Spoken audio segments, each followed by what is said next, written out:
Concerned stakeholders have encouraged citizens to participate in democracy, as they stated that democracy is a platform and an instrument for enhancing development that brings about justice. Democracy has come to Africa as both an option and as a choice. The Director General of the Nigerian Institute of International Affairs, Professor Igosa Osage, stated that it is the people that remains the anchor, and also that reschedules the right to be accounted for by those they have elected, and it is also the people's participation that makes democracy possible, with Professor Femi Otunbanjo also throwing more light on the external factors associated with the return of military coup. It is the people themselves, the citizens of the state, who should determine when democracy has delivered or not. Here again, you find some kind of confusion, because accountability as a process in Africa has both internal and external dimensions. What seems to happen is that those that have exported democracy to this part of the world are those that also reserve the right to be held as those that our governments are accountable to. So you find a situation where there can be a dissonance between external assessments of governments that work, of democracies that work, and internal assessments based on the direct experiences of the people. And so such disjunctures, are critical to the kinds of, problems we've had arising in Africa in recent times.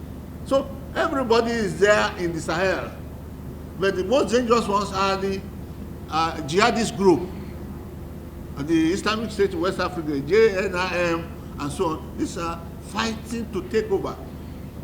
And sometimes in the area of Mali, it is not about religion, it's about just territorial aspiration.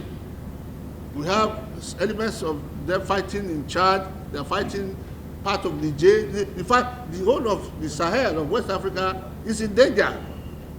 And if one government collapses as a result of the pressure of jihadists, God forbid, it will spread like a domino to other countries. So armies have to be reinforced, but these people do not have the resources to do it. They further stated that democracy is what citizens should believe in, noting that they have something that finally works for them. As he quoted Richard Clark, who stated that democracy is not only to empower the citizens, but also to strengthen the citizens' capacity for socio-economic transformation and development. In Africa, the hope has always been there that when we have democratic governments, we are probably going to get into processes where things will not go wrong. But when poverty increases, when insecurity becomes the order of the day, when, things just don't work, what options are there? And, what happens? In the past, we had the military. Regarding itself, it was a self-imposed role of being a Praetorian guard, and therefore, the military would jump immediately to the situation and pretend that it had the alternative to this.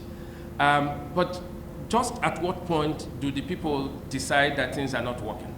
And this is where I think we have to look at the options that they have. If coups don't take place, social revolutions will, whether we like it or not.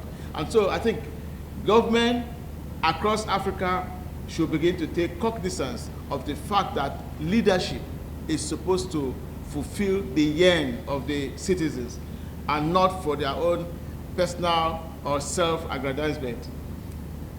Finally, I would like to say that resilient democracies require good governance that cannot be manufactured overnight, but must be enshrined in both policy and political reforms.